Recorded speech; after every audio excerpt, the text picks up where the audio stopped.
I'm Fatheree, This is Dave. and this is Tex-Trek.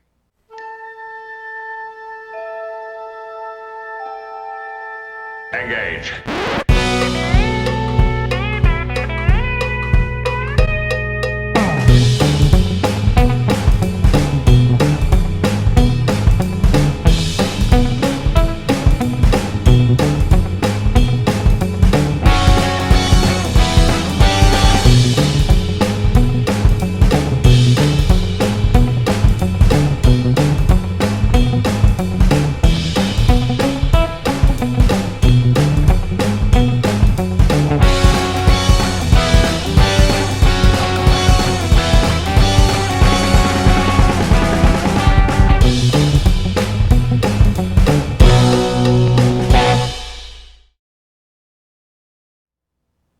So welcome back aboard the starship Texas for the 68th installment of the Tex-Trek podcast, where we talk all about Star Trek old and new.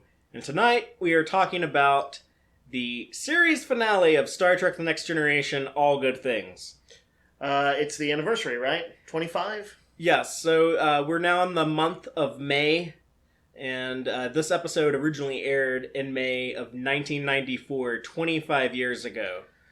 Man, that's nuts. Yeah, the other cool thing about 1994 is that was the year that I think I kind of officially became a Star Trek fan. Oh, interesting. That was when I really dove into it hardcore. It was during the marketing for Star Trek Generations, which came out later that year. TNG concluded in the spring, and then DS9 was already out. Little Voyager ways in. was about to premiere. Yep. And then you had the Star Trek Generations movie come out at the end of 1994. Were you just inundated with so much stuff that you could not do it? Yeah, I think I had been curious about it for a while, and so that was when I decided to plunge in headlong. Started watching all the TOS movies. I rented all of them from Wrath of Khan to Star Trek 6. Because they didn't have the motion picture at my video store I rented from. Lucky you, Fatheree. Yeah. There's an alternate timeline where I started on Star Trek with the motion picture. And you were like... as a kid in 94, and I was just like, forget this. I'm going back to Star Wars. Yeah. Oh, man. That'd be a very different timeline. That'd be a very different Fatheree. I don't even like to imagine what horrible things. It's clearly that's your mirror universe.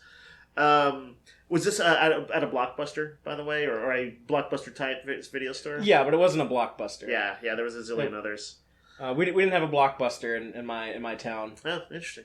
But arguably, you avoided some obnoxious late fees. So yeah.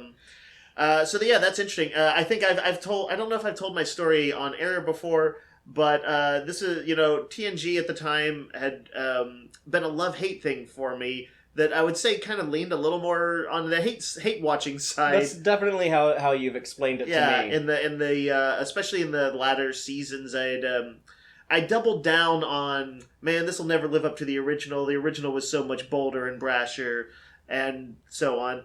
And so my brother was house sitting for somebody. I was I guess in college. Yeah, I was in college watching Pulp Fiction and shit, and. He was house sitting for somebody. I went over to hang out and watch the live premiere of the finale with him, and hate watch it. I'd make fun of it while we did. I think it was, and to be honest, even at the time, I think there was a sense of it was sad to see it go, and a little bit of it wasn't all snark, but there was. I'm sad to say, because I hate snark sometimes. A fair amount of snark probably directed at it as I was watching it. There's this YouTuber called the Anti-Trekker. Yeah. Who I've never watched any of his content, and I'm not hating on the guy, but just from what I've been told, the way he reviews Star Trek Discovery is that he'll watch it for 15 minutes, then pause it and bitch about whatever he just watched, and then watch a little bit more. So if the internet had been developed to the point it is now back in '94, I could have been that guy. That would have been you and Matt doing that. Yeah. Oh man. What? God. It sounds sounds about right. It was the height of my Simpsons viewing. and Simpsons still at a really strong. Yeah, the Simpsons were off the chain in '94. Yeah, that was like fantastic at the time. So like I felt like I season was 5? at my most sarcastic as a human being in my lifespan at the time. 94, 95. Yeah, just like everything sucks. Everything's a joke. You can't take anything seriously. It's totally true. I had to rediscover sincerity, and I say that not even jokingly. Well, enough about Dave and his weird emotional crisis that he had to go through to. I don't know if it was an emotional crisis. That's you went from like a guy who couldn't love anything to. Maybe I love Pulp Fiction. A guy who is that when you learned to like stop hating things? Was when that came out. Yes. Also in '94. Yes, Tarantino taught me love again. It wasn't Forrest Gump. That was '94, wasn't it? No, that was too hokey. Oh. Enough about 1994. We're going to go to the 24th century. So, all good things. We're going to just go through a quick summary of the episode just to refresh everyone on it.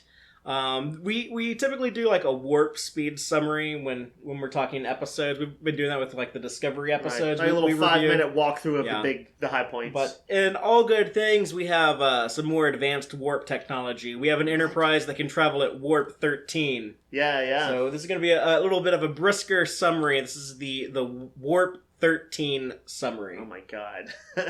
Once they had figured out how to go past warp 5 permanently, and not only go past warp 5, but like bypass the speed limit that they established. Yep. And Force of Nature is the name of the episode, I believe. Probably. I'll trust you. Okay, warp 13 summary. Here we go. Let's do it. Engage. So we open the episode with Worf and Troy, who are now an item. And they're leaving a quote-unquote very stimulating program on the holodeck. Their romantic evening is interrupted by Picard. The captain is running around the ship in his PJs and ranting and raving about how he is shifting through space and time.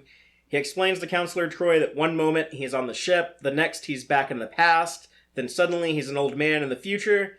Then sure enough, we see time suddenly jump forward 25 years.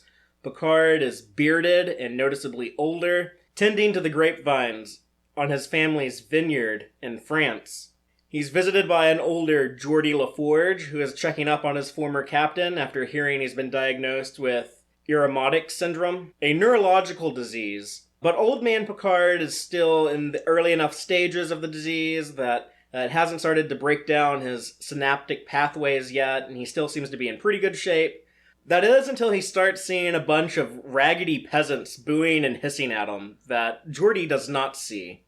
But then Picard jumps in time again, and this time he's back to when he first boarded the Enterprise shortly before the first episode of the show, Encounter at Farpoint. Then another time jump and he's in the present. Dr. Crusher tries to diagnose what's going on with him. She's running medical scans. For all we know, this is something all in his head, but he swears that it's real. His medical examination is interrupted when the Enterprise is contacted by Admiral Nakamura, who orders Picard to take the Enterprise to the Romulan neutral zone. There is some tension on the border with the Romulans at the Devron system, where sensors have picked up a spatial anomaly. But hold on, now Picard is in the future with Geordie again, still getting visions of the raggedy peasants. Future Picard and future Geordie go to Cambridge to get help from future Data and try to figure out why Picard is shifting through time. Data is a professor at the university and has Isaac Newton's old position there, and he agrees to help investigate, but does point out that this could be something Picard is imagining due to his illness. But hold your horses, now we're back in the past on the pre-Farpoint Enterprise. O'Brien, Worf, Data, Yar, and Troy are all there. Picard doesn't want to alter history by sharing too much with the crew, but history is not repeating itself, because they're ordered to divert from their Farpoint mission to go to the Devron system. Just like in the present, the past Starfleet has also detected an anomaly, and has also dispatched the Enterprise there.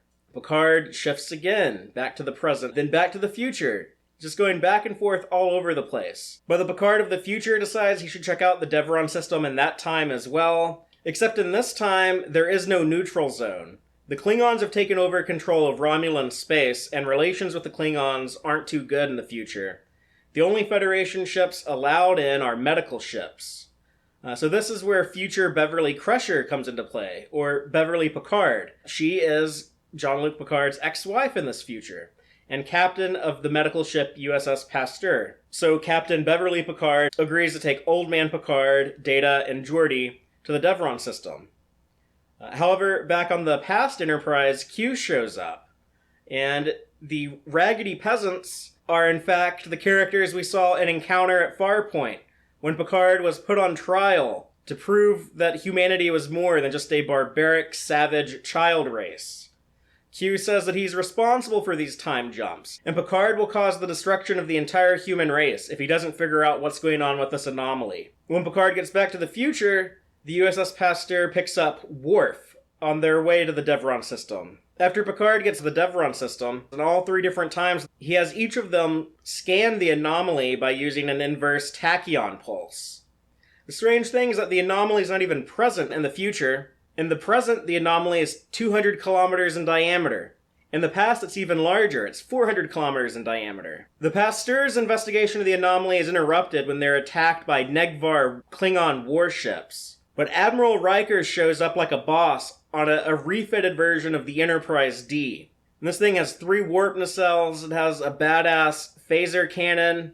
He makes short work of the Klingon warships, but the Pasteur is damaged. So our characters beam aboard to Riker's Enterprise. Eventually, Picard shifts back in time to Earth 3.5 billion years ago, where the anomaly is so large it's taking up an entire quadrant of the galaxy and can be seen from Earth. Q explains that the anomaly is interfering with the amino acids that should form the first protein, and because of this anomaly, life will not begin to exist on Earth. Back in the future, Data figures out that all 3 tachyon pulses must have been what formed the anomaly, and that it is actually a rupture in anti-time. Anti-time is to time what antimatter is to matter. So Picard orders each Enterprise to disengage the tachyon pulses. But the anomaly is unaffected. Future Data and Geordi conclude that the anomaly rupture can be repaired by piloting all 3 Enterprises and all 3 times into the anomaly and creating a static warp shell. In the past, when the anomaly is larger, this is a very dangerous task, and the crew doesn't know if they can trust their new captain. But Picard delivers an inspirational speech so good, it convinces an entire ship to follow a stranger on a suicide mission. All 3 ships fly into the anomaly and initiate their static warp shells.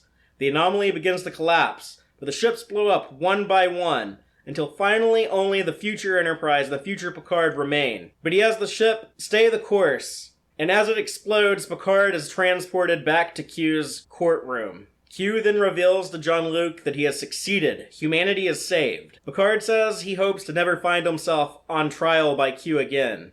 But Q tells Picard that the trial has never ended, and that Picard has shown the Q continuum how capable human beings can be. Picard is then returned back to the Enterprise at the beginning of the episode when he walks in on Troy and Worf.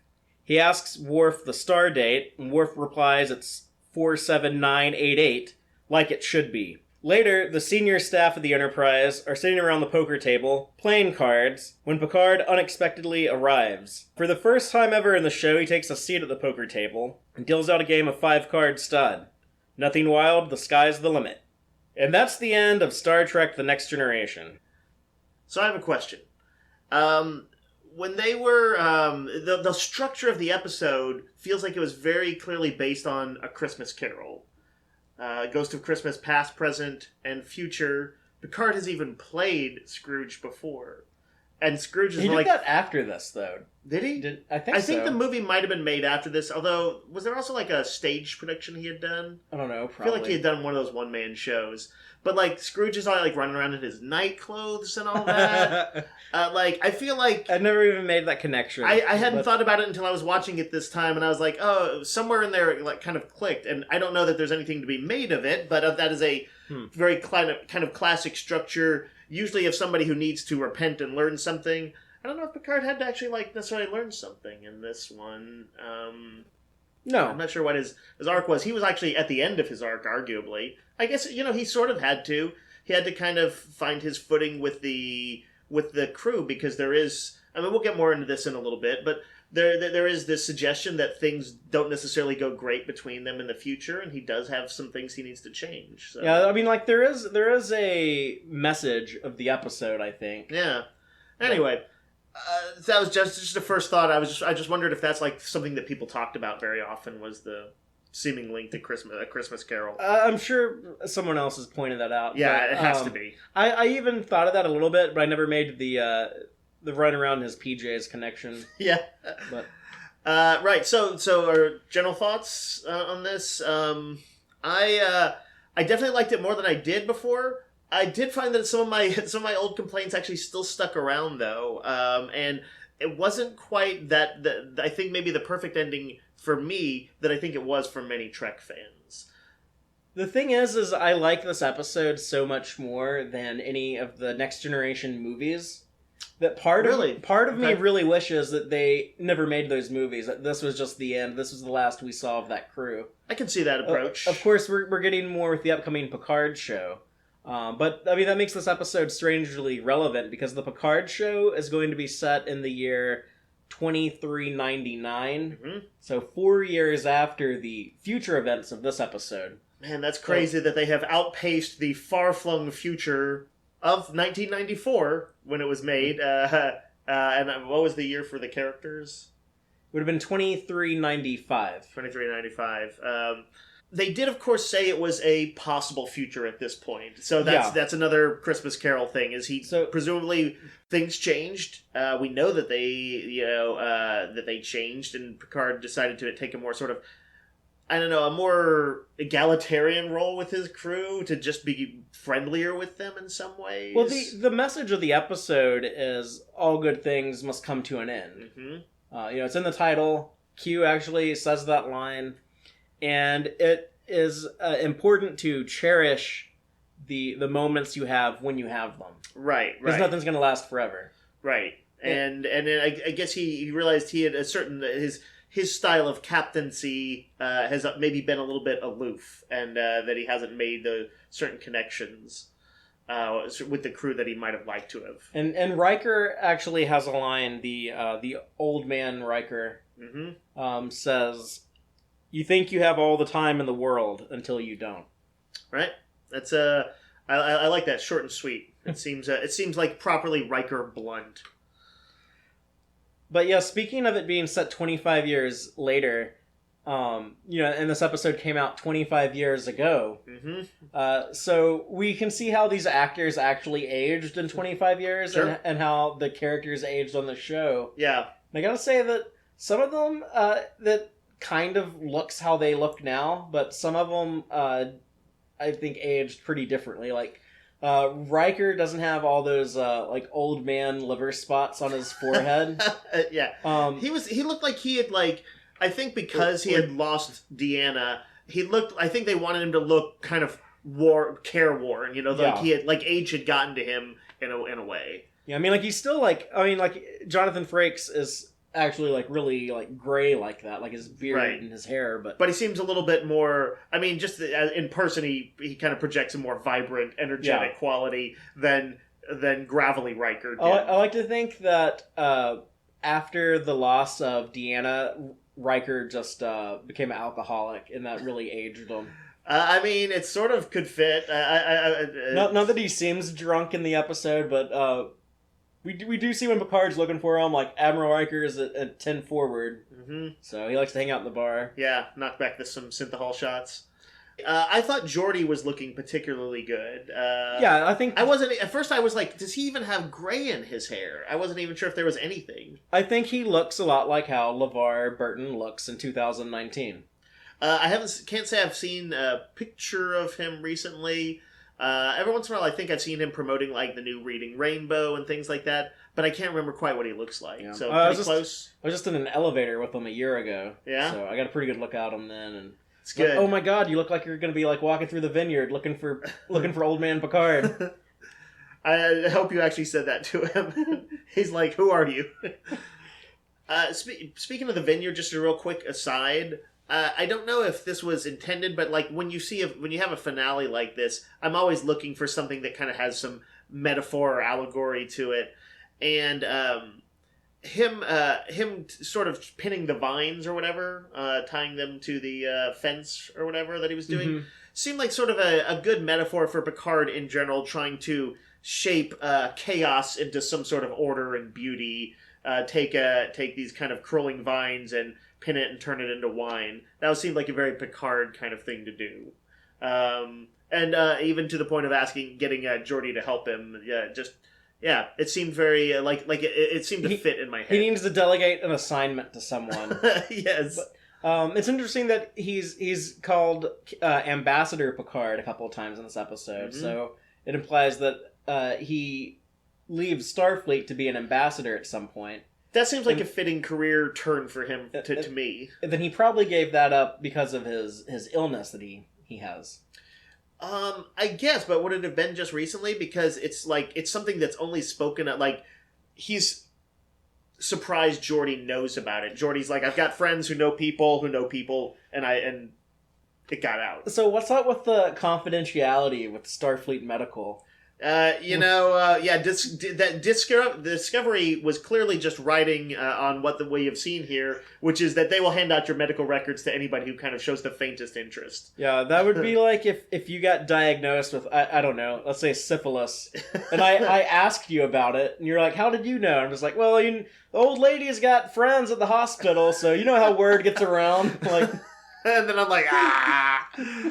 Picard should have been a little bit more alarmed by that, but maybe the people of the future of Trek's future are also not as obsessed with privacy. Maybe they don't mind it. They would let their syphilis flag fly if it were to happen. What is weirder than flying syphilis flags? Yes, is that this Geordi is married to Leia Brahms, the woman he created a hologram of and fell in love with. Right, but she was based on a real person, right? Right, yeah. Who was he met the real person after pissing her off. Yeah, she was outraged that he created this copy of her to be his fake girlfriend. Yeah, I would be flattered by that myself, but. They never quite poked at the real potential issues behind the holodeck, but yes, it might seem certainly could seem like a violation to have a U that was I don't know, used for naughty purposes, used for even because he also used her to springboard ideas off of. Right, he wanted to consult with her in addition to he had his the mother of all crushes on her. He wasn't experiencing deep fake porn of her or anything like that. Yeah, I think I'm glad that they didn't poke too hard at those sort of issues in there that realistically on the holodeck, that it was generally a springboard for, oh no, Moriarty's AI is loose. That was perfectly fine by me. But I guess he got it together a little bit. He's apparently a novelist now. Yeah, and that is referring to something previously established on the show when they said that when Geordi mentions that he doesn't like to write, he has a hard time writing, and so now he's a novelist. But I love how Picard is such a brutally honest critic. Here he's that last book was the lead character he thought was too flamboyant. Yeah, your lead character sucked though. He's way too flamboyant. Now, the future Picard is definitely supposed to be a guy who's experiencing some of what we would think of as, I think, the bitterness that kind of comes sometimes with senility. Because Aromatic syndrome seems to be space senility. Or not even senility, just a bit of a but kind of a crabby old man. I mean, a lot of people, when they're older, I worked at a nursing home when I was in high school and spent a lot of time with a bunch of old people. And it's pretty common for elderly people to get to a point to where they just don't give a fuck anymore, and they'll just say whatever's on their mind. No sugarcoating. You're gonna get the unvarnished. Which I'm kind of envious of. It must be really liberating to be able to get away with that. Yeah, I don't know if I would say envious is how I feel about it. Everyone's just just ignore her. She'll be dead in 5 years. So. Yeah, no, that doesn't seem like something necessarily aspire to me, but it's an interesting notion anyway. I don't know if Geordi would have been thrilled to hear his book dissected. it's weird to see. I guess we'll talk about Old Man Picard for a little bit, and they're gonna have to have a version of an older Picard in the Picard show, and I'm thinking they're going to take a very different approach. But this guy, he is the way that Patrick Stewart plays him, it's very, very theatrical. It's like he is so big in his reactions, like he'll get like really excited about like, oh, Data, yes, we'll go to Data, he'll have the answer, or right. He'll be like, he seems like more like Worf will help us. He feels like he might be playing like a 90-year-old. Yeah, or then like when he gets mad, when he gets frustrated with something, it's the same way. Where he's just he's just like damn it, Riker! After all we've been through, you won't help me. So, did you think it's like too much? I mean, I enjoyed it. I think Patrick Stewart does come from a certain like he might have been channeling having played like King Lear or something like that, some Shakespearean thing he had done. And for sure, I mean, there's literally a theatrical productions. He's done hundreds of them. So yeah, I in a weird way, I think I'm so used to him kind of being a bit larger than life that it didn't really strike me that how larger than life it might have been, because I'm used to that from him. But yes, he is definitely like, where Riker is kind of steely and sedate, Picard is larger than life and manic in his old age. But I don't think we'll see Patrick Stewart playing a version of the character anything like this in the Picard show. I don't think so either. Even though it's going to be like around the same age. You also got to think this was Patrick Stewart being, how do I play this character older than I am now? Mm-hmm. Whereas in the Picard show, he's going to be like, okay, well, the character's just like a little bit older. It's like, I'm a little bit older, but he's not going to feel the need to like... Well, how old was Patrick Stewart when he was playing this character? 50? 40s? 50. Had to be in his 50s. Yeah, he's probably like 50-something. Yeah. Was that like his vision of like an old man, and now that he's an old man, he's like, that's not at all what I'm like. There's probably much more dignity and age than I portrayed at the time. Yeah, I'm sure there's an element of that in there. One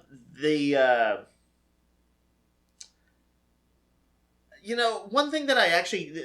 This is almost like maybe my major issue was not that, but that I found it where I felt like I wanted this final episode to feel like it brought together all my warmest feelings about the characters.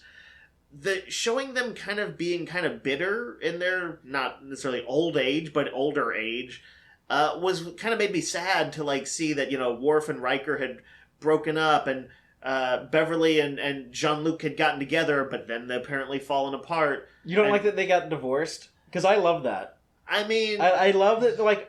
Because, No, I don't like it, because then he's like Kirk, married to the job, and they kind of both are. We don't know why they're divorced. You think he cheated? But I don't know. I mean, divorce happens in 50% of marriages. Like, if you ask me, like, there's not enough divorce in our fiction. Yeah, but this is Trek's idealistic future, where presumably people would be a little bit more cautious, sure of things if they got married. So they just stay in shitty marriages, like people don't get out of them? Like no, they have the freedom to now? Yes, Father, that's what I meant. No, they would, first of all, they're fictional characters in a kind of in an idealized show. They're gonna, if they get together, it's because it's like meant to be, or they will have, they will have known each other so long that they have a sense of each other. They would be, I would hope, a successful marriage. Now, I don't mind, in the big scheme of things, I don't mind some sadder stories. I don't want everything to be perfect. But it seemed like everything was flawed and imperfect. And like as a whole, except for maybe Data. He seemed to be living it up as the dean or whatever. Things were going pretty good for Geordi, too. That's true. And even arguably for Crusher, although they were clearly all humoring Picard a little bit. And that also made me a little bit sad, too. They're like, all right, if it was anybody else, Jean-Luc, we wouldn't do this, but because it's you. But yeah, I felt a little bit brought down just by their future bickering. But that was the point of the conversation at the poker table, was that they decided to cherish their relationships they have in the present more to make sure that doesn't happen. Right, and I feel like I don't like... There's something I don't like about that message, maybe, because I felt like after 7 years of working together and relying on each other, I think they were a pretty good family. I mean, just because Picard was a little bit aloof, or a lot bit aloof, doesn't mean like he didn't show time and time again how much he cared for everybody on his crew. And like the notion that if Picard hadn't like in season 7 said, "Hey, be good to each other," that they might have ended up all at each other, not at each other's throats, but ended up a little bit sort of falling apart and losing friendships and things like that. But that's the whole point. The episode's called All Good Things. It's like nothing's gonna last forever, ever. Every good thing's gonna come to an end. That's a fucked up message. Like, that's an important message. I guess. Do you think that's what it was? Do you think that was what the message was, that the good times were fleeting, and that they should and not like try to because they were trying to make sure that those good times extended into their future, so that they wouldn't come to an end, right? Wasn't that the whole point of bringing Picard in on that game? Yeah. All right. So, like, I feel like the Enterprise crew I knew was pretty supportive of each other. Like, I don't think that their friendships and things had to end. Well, we should talk about, like, the only friendship that really ends is the Worf and Riker. Right. Because of Troy, who died. Right. Riker, it does seem like Picard, like, it doesn't seem like they're much in touch anymore, which also made me a little bit sad. I think, if nothing else, the TOS movies made it feel like they were almost like a family. I don't know that I necessarily thought that, like, that Kirk and Uhura like hung out all the time, but you did see Spock, Kirk, and McCoy camping in 5. If nothing else, it gave us that, and it kind of built up a little bit of it. Started to build up an image that these guys were friends and would always be friends, minus a few maybe splits. The irony of that is that the TOS crew hate each other, or all hate Shatner, right? And the TNG crew, like those actors, they're pretty tight. Like they're to this day they're all best friends. You read an interview with any of them, and they'll say like, "Oh yeah, I was hanging out with Marina and LeVar a week ago," and they're always chilling together. So yeah. I don't know. I felt like that's what I wanted of the crew too, and I didn't want it. The notion that it's not like a given that they would, like, I don't know, kind of hold together almost seems not anti-Trek, but it is part of the fantasy of Trek, is that you have these people that like work so closely together that they basically become family. There was something about that still didn't quite sit well with me. It's never bothered me. Maybe I needed to turn it over in my head. But it almost seems like more like that would be like a Deep Space Nine sentiment, a somewhat more real world, kind of grounded and slightly darker philosophy, where TNG has admittedly a pretty high level of escapist fantasy to it, closer maybe to TOS in tone. That was, as I was watching it, I was kind of struggling with that a little bit, and those are the big themes of it. It's true. So that's, I think, where I had a little bit of a break, even though, I liked seeing Q again. I liked seeing all the characters again. I liked seeing Tasha Yar again, It's funny because my favorite parts of this episode are the future scenes. And I love seeing the more advanced ships. Mm-hmm. I think that's cool. I love seeing those uniforms, even though, like, the waist is way too high on the breeches. It makes it look weird. I think if they just, like lowered that a little bit, these would be probably like my favorite Star Trek uniforms. Oh, interesting. Maybe like one or two other like little modifications, but like I like those future uniforms. I love the future comm badges.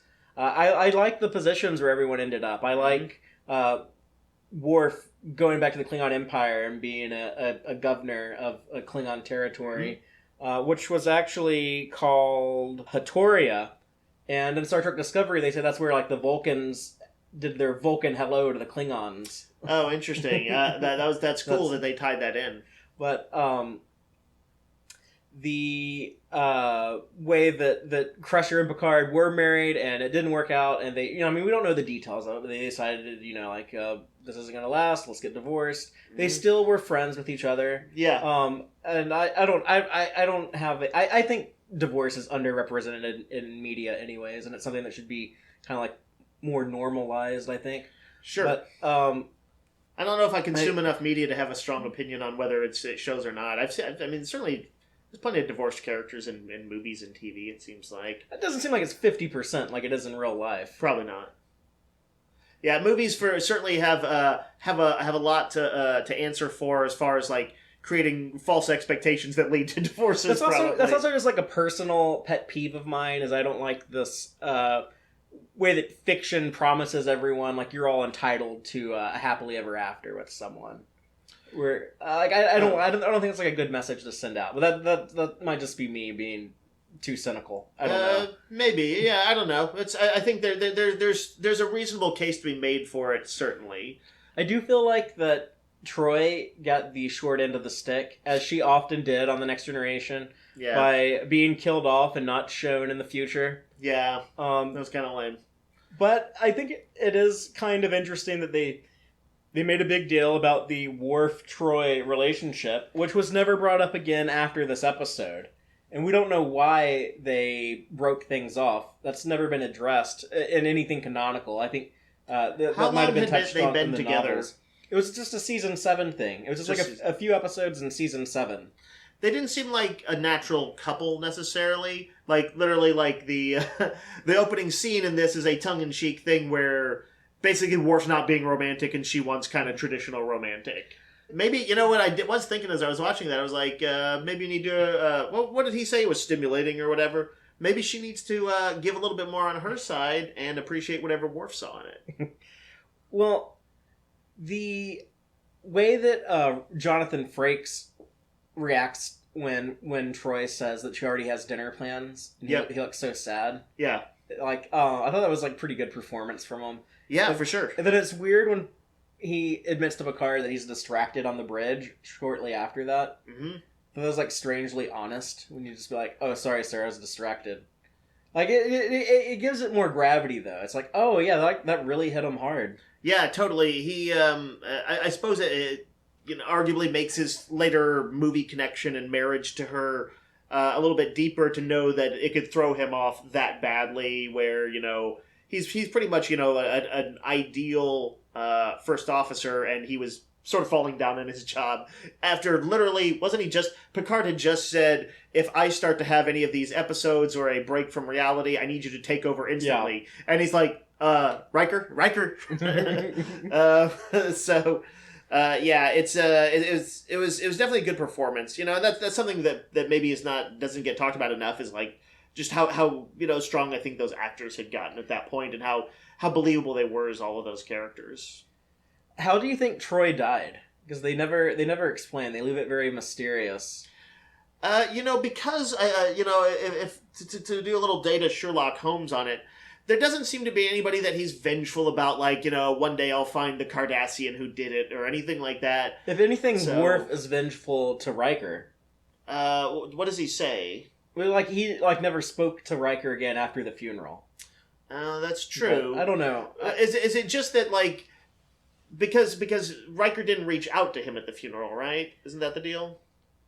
Or no, they said they sort of. No, Riker said he tried to. They were going to sort of bury the hatchet, sort of thing. But I don't know. I guess I would have guessed it was like some accident in space or something like that. But maybe it was something that had, one of them made a call, the other disagreed, it got her killed, and I'm gonna guess violent Klingon sex accident, but not really sure why that'd be Riker's fault. That's horrible, Fatheree. You're a horrible person.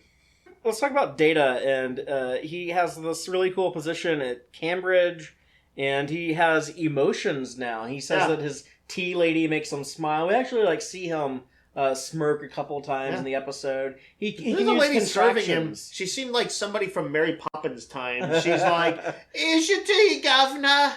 I was a little thrown off by her as a weird anachronism. I was like, "Is she a robot?" What did you think of the tea Earl Grey hot joke that they threw in there? They're gonna have to do something like that in the Picard show. As corny as that is, I would be disappointed if they don't.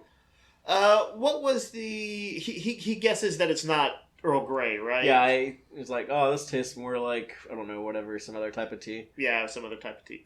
They've got to acknowledge it. It's one of his iconic elements. He should be drinking that, or Or he should have moved on to Scotch, and there should be like, somebody should be like, what about the Earl Grey? And he's like, I gave that up. Or there's also like a cool little fan servicey moment when Captain Beverly Picard lets Jean-Luc say engage. Yep. Something I wanted to bring up, just sort of speaking of that, is Picard's, or rather to say Patrick Stewart's performance as somebody whose mental faculties are starting to slip a bit, who's kind of experiencing some of the frustration of dementia because he is very worried that people will think he's like, oh, you think the old man's senile, do you? And he gets really upset about it a few times. But I do think that Patrick Stewart also does a good job of portraying somebody at that point he's like the icon of Star Trek, as much as Shatner ever was. And seeing him in this slightly fallen state is a sad thing. It's, I think you see the other crew like recognize that, okay, he's still got something in him. He may be onto something. I did like that they kind of trust him. At least like the crew that's in the present, where Counselor Troy's asking him like, "Are you sure like it wasn't a dream?" He's like, "No, it was real." So like immediately like Crusher is like diagnosing him, and they do get like some medical evidence when his brain has accumulated like 2 days worth of memories in a short span of time. Yeah, I thought that was cool. I did appreciate Data's bluntness in saying, it could just be a mental breakdown. Yeah, it felt like Data to be like that blunt and honest. Yeah, and then he sort of he has a little bit more. I thought he was Brent Spiner was doing a good job of portraying a Data who had emotions but wasn't like wildly emotional. He had emotions, and he was clearly trying to say like, yes, it could be your mental faculties are declining. Or it could be something, and we should look into that. He was a much more human Data, but he was still like an idiot when it came to like, how do I make some of my hair gray to look like a real human? Like, he gives himself the skunk stripe on the top of his head. I thought it looked pretty cool. Oh, I mean, like, it's funny. I get like why the writers would do that because it's like it is a very Data thing, right? But if you think about it too hard, it really doesn't make sense. So like, that was the one thing he didn't get right. He could learn contractions, but not understand how to like put gray in your hair. I don't know if it took him like decades to learn contractions, something that a kid learns in like a year or two. Well, it's kind of a dumb thing too. Yeah, Data will always have a signifier that he's not fully quite human, and that was it there. I want to quick talk about the past crew. Yeah, and that they were kind of forced to take on faith. This is something else that I thought was a weird sort of, I don't know, message or theme to play around with. That they were supposed to go to Farpoint Station, and so instead the captain wildly takes them elsewhere. Well, no, he was ordered to go to the neutral zone, but he wants to stay on course and go to Farpoint. Oh, is that what it, he didn't want to change history. And then, like, Q didn't show up when he was supposed to. Right. But then he does eventually meet Q and go to, like, the courtroom and everything. Yep. And then, like, after he learns that this anomaly is becoming a big deal and it's all his fault, then he goes to the neutral zone. Right. I guess my point, the larger point, was that the flashback crew, the past crew, had to take a lot on faith because he seemed to be acting rather erratic and wild, having literally just assumed command of the ship, I believe. Yeah, and that was like the first time like he walked onto the Enterprise. Yeah. And I suppose it's meant to be a mark of his confidence and skill as a captain that he was sort of able to rally them like he did. You mentioned that he gives this sort of inspiring speech. But I didn't know why they did that. Like to me, that why doesn't... They did what? What the... Thematically, what's notable about him confusing the old crew? Oh, it was just like to show us the first episode again and like tie it back into Q putting Picard on trial for humanity and kind of book into the show. I think that's really cool how they did that because I know that wasn't anyone's idea when they wrote Encounter at Farpoint. No one was thinking we'll revisit this stuff for the series finale. Mm-hmm. But I thought the way that they did use that as a bookend worked really well, and it was kind of cool to just show you how far I guess you don't get the impression of how far the entire crew has come because he only has like half the crew on the ship. Mm-hmm. But just the idea that Well, you do see them, many of them, at like either at the beginning of the career or in their like present stage, and then you see their far-flung future incarnations. So you do get this sense of their growth as characters in their lives, except for Troy. It was cool to see Yar again. Yeah. It was cool to see O'Brien with the long curly hair that he had in season 1. Yeah. They went to pretty great lengths to make everything look like early Next Generation. Like they had Troy back in the skirt. Yep. I was looking up some of that stuff on Memory Alpha online just to sort of see what how they did all that. Even then, I know there were like a few little continuity glitches, a few minor things they didn't get right, but overall, it definitely had that feeling of that first season vibe. Yeah, like the real noticeable things, like the chairs on the op station and the helm station. Mm-hmm. Oh, the way that those are flipped, where right. Data's on the if you're looking like at him, he's on like the left side instead of the right side, which is funny because in Where No Man Has Gone Before, the first Shatner and Nimoy episode of the original series, they have the helm and the navigator stations flipped in that as well. It's a weird Trek tradition to glitch that. Well, only on those 2 shows, but they also have like another real noticeable thing, or like the model ships in the ready room, or where the security station is, where Yar and then later Worf would work, like directly behind the captain. There's like some detail that was added to that pillar in later seasons that wasn't there in season 1. And did they remove that detail or whatever? Wow, that's above and beyond. Real quick. Speaking of that kind of stuff, what was the name of Crusher's ship? The Pasteur? Yeah, that's named after Louis Pasteur, I'm assuming. The inventor of pasteurization. Yeah. Yeah. And he also had like some other like medical achievements, I think. Nah, that's the big one. Her ship is, I think, Olympic class? Yes. Which introduced in this episode and never seen again. It is a slightly... spheres are kind of a weird thing to throw into TNG or any any Trek era, but I like the look of the ship. I do too. And it was obviously inspired on Matt Jeffrey's old designs. The original designs for the Enterprise. Yeah, I don't know if those were the original, but early designs. Some of the early designs that did eventually become the Daedalus class. Yeah. I think it'd be kind of cool if they did throw in an updated look version of that in the Picard show at some point. Hashtag the Picard show. But what I was going to say about it is I like the bridge on that ship. It was kind of a smaller, cozier bridge. Memory Alpha informed me that it was a refit of some ship from another season that was like a mercenary ship or something like that. But I think it is from Gambit. I think that's right. I remember reading that now that you say that. Anyway, I like the look of it. Sometimes the bridges are a little expansive to me on some of these shows, and I almost feel like even on like Disco and stuff like that. And I feel like I maybe want that sort of more tighter quarters submarine, or aircraft carrier vibe to it. So I sort of like the more intimate vibe of the Pasteur's bridge. Yeah, I kind of have the opposite problem, where a lot of times when I think they're on another starship, the bridge set that they come up with looks like too small or too plain compared to like the Enterprise's bridge. Right. But I think you can tell like they're NPCs basically. Yeah, well, you can tell it's a redress of the battle bridge. Right. But I actually like the passenger bridge. I think it's kind of a happy medium of looking like it could be comparable to the main bridge we see on the Enterprise. Yeah. Without being too over the top. Right. Also, the displays on the bridge in the future version of the Enterprise, I believe that Michael Okuda said at one point that they had actual monitors with changing imagery on them, which they typically didn't use on the Next Generation. They were just still graphics and stuff like that. Yeah, and then like they would like...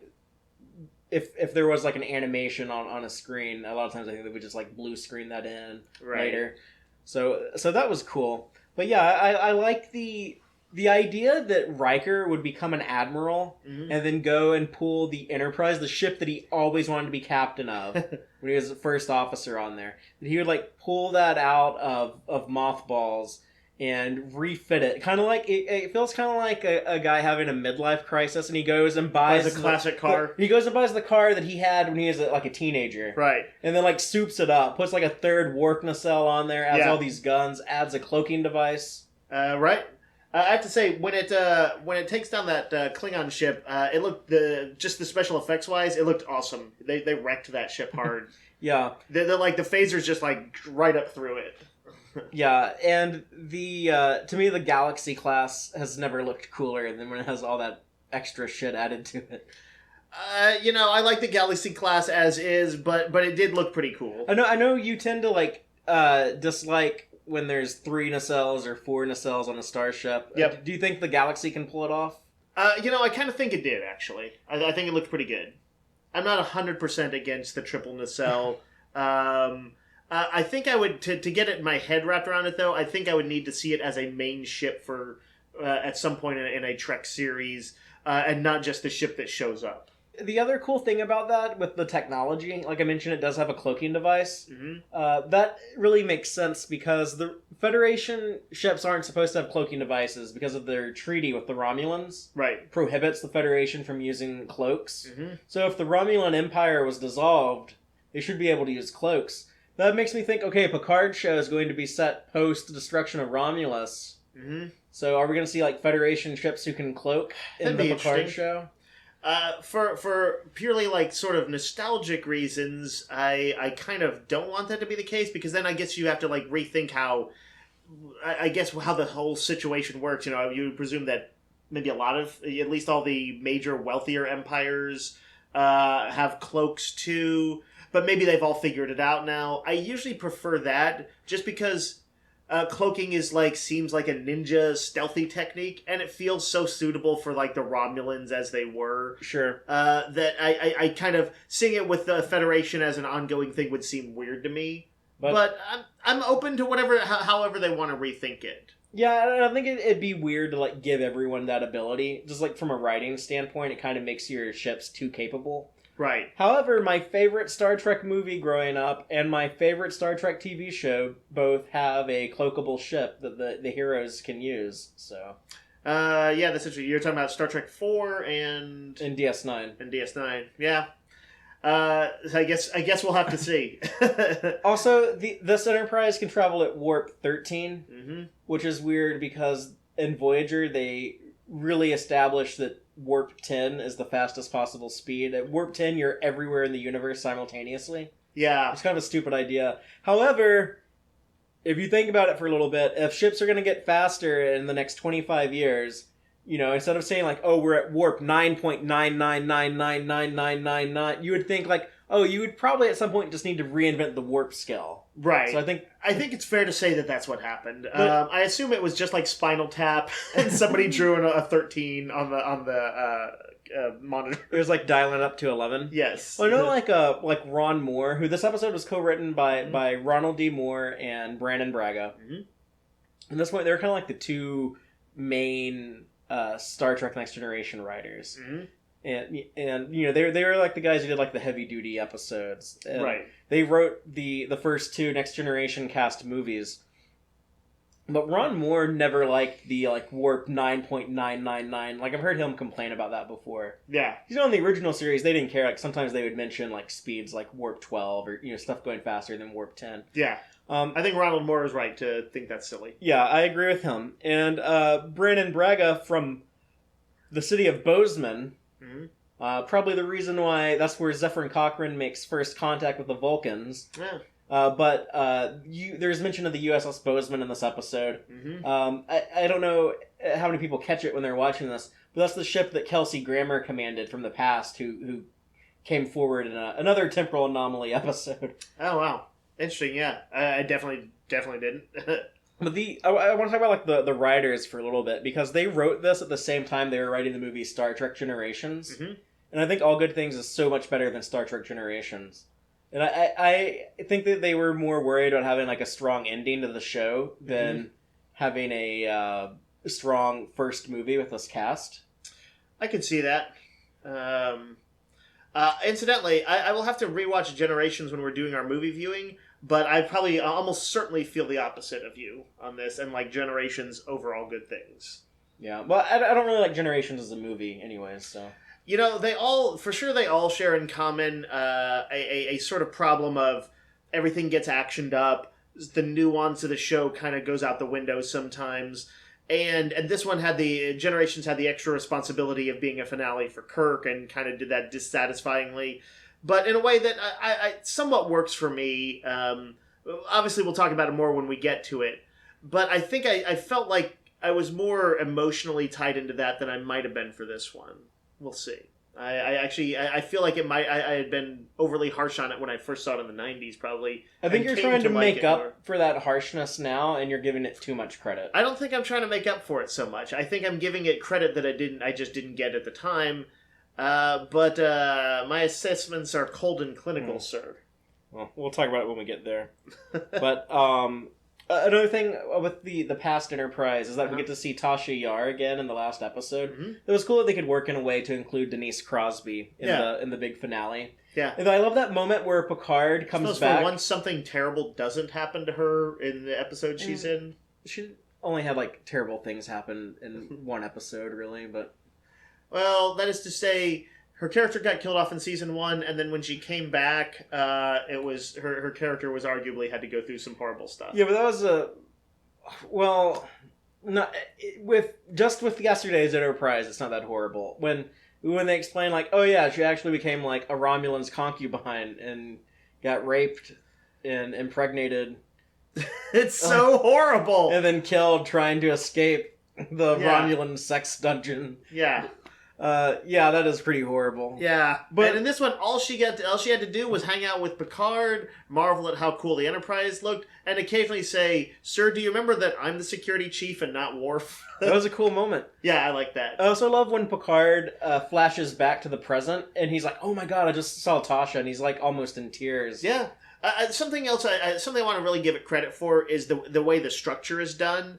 Where it bounces around and we see Picard sort of slowly begin to piece together these disparate eras and figure out what's going on, sometimes using information from one era to inform stuff in the other, actually constantly doing that throughout, and eventually getting to the point where they kind of edit it so that in the final stuff, when they're figuring out their final plan to deal with the anomaly, that he will begin a sentence in one era and they will cut to him finishing it in the other era as he's clearly kind of mimicking his own actions and trying to sort of tie it all together. I just thought that was really like super cleverly done, and on an emotional level you get that sense of continuity of like the characters when they were young, the characters when they're old, and kind of maybe in some ways at their peak in the 7th season. Yeah, the one thing with that does bug me just a little bit, not enough that I make too big of a deal out of it, but it does feel a little artificial how they'll create certain events happening in one time period that really tie into something, like Worf and Troy talking about telling Riker about their relationship at the same time when Picard's about to visit a time period where Riker and Worf have to come face to face, right? And they're still bitter about that. Thematically, it works for the show, but it's a rather big coincidence to assume that the events of like that exact moment in time sync up a little bit thematically with something 25 years in the future. The one that really bugs me is the kiss that Crusher gives Picard, which does seem like a little weird, not a character that she would just kiss him like that when. It's when she finds out he has aromatic syndrome. Yeah, but I mean, like they write that in there. So I actually thought that was a really good moment, and I might even say one of my favorites in the episode. I think it was just a pure, raw, instinctive emotion. I think it feels weird because you have the episode. I think it's called "Attached," where like their brains were connected when they're trying to escape from the prison on a planet, and anyways, like they realize like they both have like these strong romantic feelings for one another. Yeah. And Picard says, maybe we should try a relationship, and she just says, no, maybe we shouldn't. And she decides she doesn't want to do it. It just seems weird to like go from that to like her kissing him like this. There's something about facing down mortality, I think, that can kind of either, I don't know if I'd say it's make people act irrationally, or just like suddenly, bring out something like an old passion. I almost think it was like that kiss wasn't even entirely romantic. I think it was a almost a deepest of friends kind of thing in a weird way. To me, it came off as romantic, and it came off as the writers want to establish that chemistry there, so it doesn't seem as jarring when we see that in the future they had been married. I mean, it certainly accomplishes that, or that's I think that was part of their intent. But no, I think it was an instinctive thing. They definitely, he says, why did, she says, yes, you might have rheumatic syndrome. It's very treatable. Might not even happen anyway. And he says, why do you act like you just signed my death warrant? And I don't remember quite in there exactly where she does it, but it felt to me like an instinctive thing, not like it was definitely, arguably an expression of love. Not just deep friendship, but of love. But I don't know, to me it felt kind of right for them. On the other hand, we know that in this one future they were destined to get together and then break up, but that's all we know, right? That is to say, that future's changed. Yeah. It's just that one future. They do go out of their way to establish in this episode that this isn't the timeline that was going to happen. At the same time... In the books, do they have them get together? In the books, they're married and have a kid, which I think is weird, and I hate that. But I know there's a lot of, Picard, Crusher, shippers that would want to crucify me for saying I hate that. I think I actually kind of like the idea because there is sometimes, Star Trek to a fault tries to keep its status quo. They want Riker to stay that first officer all 7 years and not get his own ship. Yeah. And they went out of their way to kind of come up with reasons for it, even if they were stretching things a bit. The notion that of I kind of, first of all, I sort of want a happy ending for the characters, and Picard kind of becoming a bitter old man, or becoming, a lonely person, and, never quite fulfilled. I don't like when they always make that out to seem to be the destiny of these great captains like Kirk and him, that they can never settle down, never have some sort of peaceful moment in their life. It's true, it doesn't fit what we know of them on the shows. But I think, a retirement or semi-retirement would change them somewhat and might make them more amenable to that. So I think I actually like the idea of him connecting with Crusher. I don't think they're probably going to run with that on the show, though, right? No, and I hope not. Again, there's a lot of Picard Crusher shippers that will crucify me for saying that, but I don't think you have to worry about the Picard Crusher shipper lobby or anything like that. I don't know. You're making them out to be are they vengeful? I don't think you're in danger, Fatheree. But I honestly don't think they'll include that in the show. If they do, it'll be with the divorce. They'll say they tried it didn't work out. But we're wondering if they'll include is the aromatic syndrome itself. Yeah. I think they should, acknowledge it and just be oh, well, good thing that we caught that in time, and now we don't have to deal with that the rest of the show. Yeah, I almost think it'd be interesting if he said something for all the trouble Q gave us over the years, I suppose I should thank him for that one. Oh, yeah, that'd be cool. Yeah. But one of the main architects of that show, Michael Chabon, has, this is what I want to hear from Star Trek writers, is that whereas many writers feel like their hands might be tied from dealing with all the years of canon continuity, he's a guy who actually really digs that stuff, and he sees it as cool little writing opportunities. And so we may see a little bit of that kind of stuff. I think something like acknowledging the aromatic syndrome is potentially what we might get in the show. That's a pretty big one. I'd like to see that acknowledged. I mean, I don't want to see the show constricted to having to match up with anything from this episode. Right. But it'd be cool if they would acknowledge some of these things that do kind of seem like they'd be unavoidable. Even though this is meant to never be the ultimate timeline of how things will unfold. Yeah. Some of the stuff you feel Riker's probably going to end up an admiral. Do we presume are the events that happened with the Romulan Empire being taken over by the Klingons essentially? That could be another thing that they use, being that we know that Romulus is destroyed and the Empire. It would certainly weaken them. Yeah. That almost works. I wouldn't mind seeing some of that stuff. Again, I'd like to see it acknowledged, even if they say, well, this happened. And then this happened, which nobody could have expected. They can find their own, footing with it, and figure out what parts of it they want to use to prop up the architecture of their stories. But I do think it'd be cool if they, acknowledge some of what's been hinted at for their future. And speaking of Romulans, I'm glad that we got to see one last look at the Romulan Tomalak. Yeah, who had appeared before. It's Andreas Katsoulis. Is that how you say his name? The guy who plays Jakar on Babylon 5. It's Jakar from Babylon 5. Always fun to see. Who should play a Romulan, because he has a name that makes him sound like a Roman emperor. Like yes. Andreas Kaslasius or whatever. Well, I guess it's Greek, but close enough. Yeah, that sounds kind of Latin-y. Yeah. But...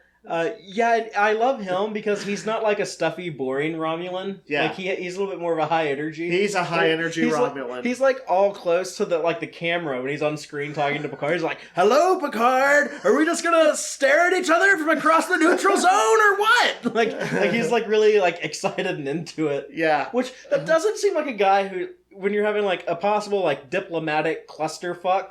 If you're like... That's the guy to send? Yeah, like, if you're like the Romulan, like, Imperial Senate, that's probably not, like, the guy you want to send to, like, go, like, oversee that. Like, well, maybe they were hoping to provoke an incident because they were bored. They had some scheme. Or it may be that, like, I don't remember what his characterization was like in the previous episode with him. He was more villainous when he, like, at one point he, like, threatens to, like, capture the Enterprise and display its broken hull over like the capital city of Romulus. Dope.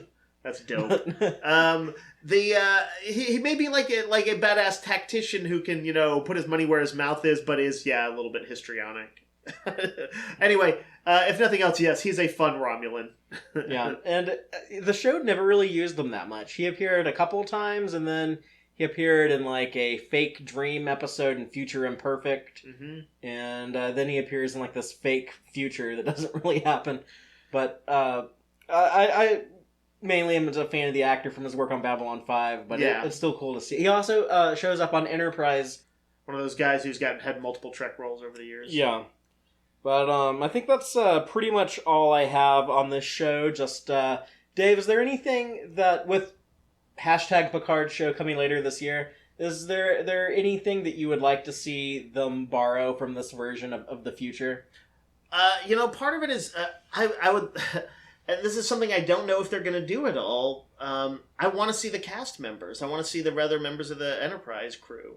Yeah, you want to see Governor Worf or whatever his position is. Yeah, I want to see all of that stuff. One of my I guess favorite acting moments, and I think probably the who plays Dr. Crusher? Gates McFadden. I think probably a scene that she had to have enjoyed doing is when she shuts down Picard super hard for questioning her orders. That was awesome. She's like, come talk to me in the office, and she shuts him down hard. Like, it's like that scary mom is gonna whoop you kind of they voice. They gave everyone cool stuff to do except for Troy. They gave Data his cool like Cambridge job. They made Geordi, the super likable guy. He's this family guy. Everything worked out great for him. Worf, they really play up. Oh, he's like the most honorable Klingon. Like he'll come help Picard because it's the right thing to do. And Riker has like that badass last minute save where he shows up on the Enterprise. So, and Crusher being a captain. So everyone had cool stuff to do except for poor Counselor Troy. Yeah, arguably she was fridged, kind of using some tropes of the era of. She was the sacrificial woman. Yeah, so. to make Riker and Worf's story more interesting. Yeah. That's like its own separate conversation about like sort of the broader trends. I don't know how bad TNG was with it overall, but certainly it came from an era when that was pretty problematic. So yeah, it is unfortunate. But yes, I would like so you were asking what I would like to see for that they did from this. I'd like to see the crew. I wouldn't mind seeing some of the touchstones, like the triple nacelle Enterprise. Well, they can't do that because that ship is destroyed in Star Trek Generations. But surely that like other things would occasionally use that format, right? Or do we think this was a very unique? I've always thought it to be very unique, but I know that like a lot of the non-canon stuff is like this was the Mirror Universe Enterprise from the comics. Right. Like a bunch of other stuff is That's like true. You can get this ship in Star Trek Online. Do we think that in the era that they're presenting that there will be any Galaxy class ships left? Because I don't think we'll see a Galaxy class on the Picard show. I it's think one of those ones I'd just like to see realized with modern computer technology and stuff like that. Even if it's like there's only a handful in service, if if the if there's one that's been captured by raiders or something like that. I honestly, I just think that'd be a neat visual touchstone to do. Not vital at all, but just I think kind of neat. I don't know. What about you? What would you like to see, if anything, pulled from this? I don't think they'll do it, but I would like to see a version of these Starfleet uniforms that I like so much. Yeah. I mean, at some point, surely we're going to see Starfleet. Yeah. Whether or not Picard has any role, official tie to them. Starfleet might be the antagonist. They might be trying to stop him from whatever he's trying to do. Like there could be some type of misunderstanding where he's got to go on these archaeological raids, but Starfleet is like, no, you can't go into this territory. And he's like, I don't have time to explain this to you. Right. One of my things that I wanted to see more of in Discovery was a benevolent Federation or Starfleet. So I don't know if I'd like to see that. On the other hand, if they played it more as a misunderstanding, right? It is a pretty potent idea when they had the fugitive Spock and they're like, we're gonna have to go on the run. Yeah, something like that. It's exciting. It's cool. I have to admit. So yeah, I'd be okay with it if it happened. Cool, but yeah, other than that, I don't want them to actually ape too much from here because I'd rather see new stuff, new ideas. For sure. So yeah, I think they're at that place where they can go. The sky's the limit, really, as far as they go. I think the Romulus events are probably the biggest influence on them, right? Yeah, I would think. And beyond that, man, I don't know. So the sky's the limit, just like Picard says in the poker game. Well, that's pretty cool. Maybe we should wrap it there. Yeah, I did want to close things off just talking about the poker game, and yeah, I love that moment when Picard comes in, sits at the table, and he looks around at all those characters, and it's kind of like a meta thing of just knowing that Patrick Stewart is friends with all those actors, but the way that he looks at their faces when he starts dealing cards, it's very warm. It feels like a guy with his friends or with his family, and just the way that they end things, 5-card stud, nothing's wild, the sky's the limit. That just to me that just sounds very Star Trek: The Next Generation. So it's we're just straightforward 5-card stud, nothing's wild, right. We're not cheating or tricking anyone, and the right. sky's the limit. It's also kind of essentially Picard, a little bit English in that sense of the guy who thought that Geordi's character was too flamboyant is not a guy who'd say one-eyed jacks are wild. That's a nothing. He's a by the book type of guy. He's a by the book type of guy. He's not. He doesn't need your flashy American poker with its cheese ball wild cards. all business, no frills. Yeah, but it's a great scene. Ending on that family, ending on the words "the sky's the limit." To me, is just such a better ending. With the ship going off into the sunset, you can imagine that they'll continue to have more adventures. That's just such a better ending than Data blew up in Star Trek Nemesis. Yeah, I mean, at that point they had gotten to the various sort of baggage. It had only been films for a little bit at that point. Was there any show going on concurrently with that one?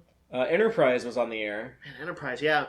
But the TNG crew hadn't done it. Had they done it? How long had it been since they had been on the air? They had just 7 been doing years. Movies. Yeah.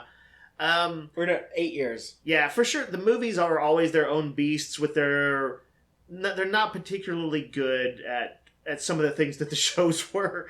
So yeah, it's not a great ending. Although when we get around to Nemesis, you will find me probably a defender of that, at least somewhat as well. But yeah, this is if you had to have an ending. Is it the telepathic rape or the dune buggy chase that makes you like the it? The dune buggy thing. I do like dune buggies. I have to be honest. But these things are you're a fan. We're both fans of comics, and in Marvel and DC universes, they're perpetual serialized characters. They don't sort of get endings, and one of the things you have to learn to live with sometimes is the fact that you can read a great run of X-Men, and you're like, oh man, this would be the perfect last story.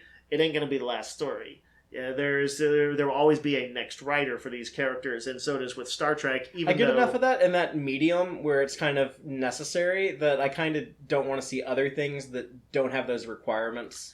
Well, one thing that. that'll be interesting is TV has changed, obviously, since the 80s and 90s, or as far back as the 60s lineage for Trek. And they could, if they wanted, like, when Discovery ends at some point, they could pretty much cut it off there and not do movies, and let whatever ending the TV show chooses be the ending, because now I think you can shape an ending more potent than was easy to do in the 80s or 90s. I mean, that's kind of how DS9 and Voyager end. What? How's that? End? Yeah. Yeah, I guess they haven't particularly like gone back to those. Those guys didn't get movies, so that what their endings were their endings. I suspect when Discovery, you know, who had a good ending was Star Trek 6.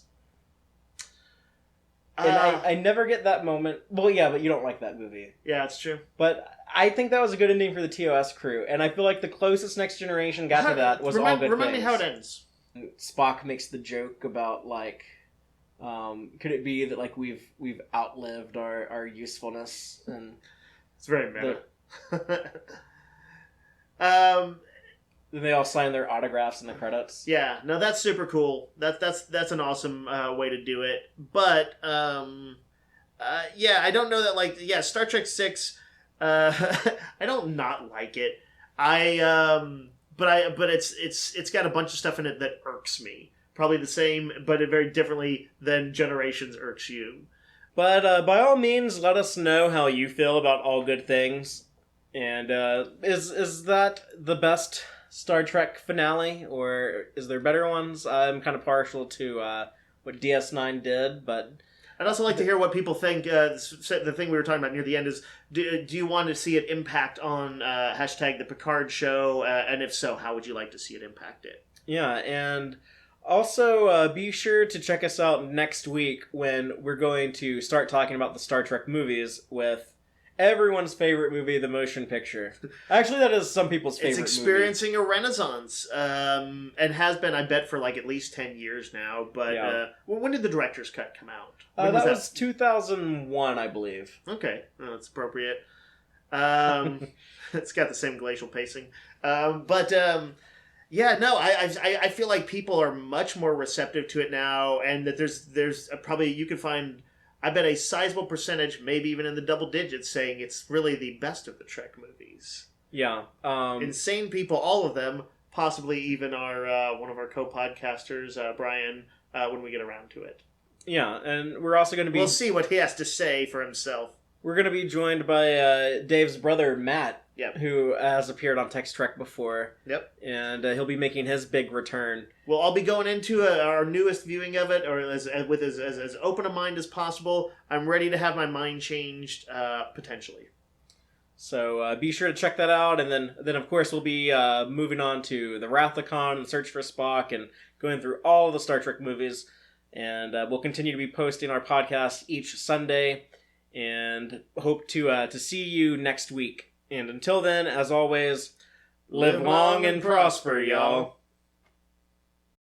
Thank all of you so much for checking out this installment of Tex-Trek. I hope you enjoyed it. Please be sure to like our YouTube videos and subscribe to our channel.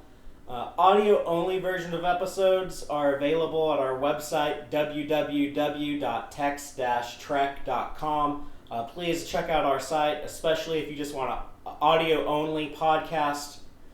We have that available for you. Y'all can also keep up with us online. You can follow us on Twitter, @TXTrek, or you can check us out on Facebook at www.facebook.com/tex-trek. Please, by all means, let us know what you think by dropping a comment anywhere you see fit. We definitely want to hear your feedback. Let us know what you liked and what you would like to see more of, what you would like to see differently going forward. If you want to email me directly, go ahead. I can be reached at fathereeactual@tex-trek.com. Thank all y'all again. Take care.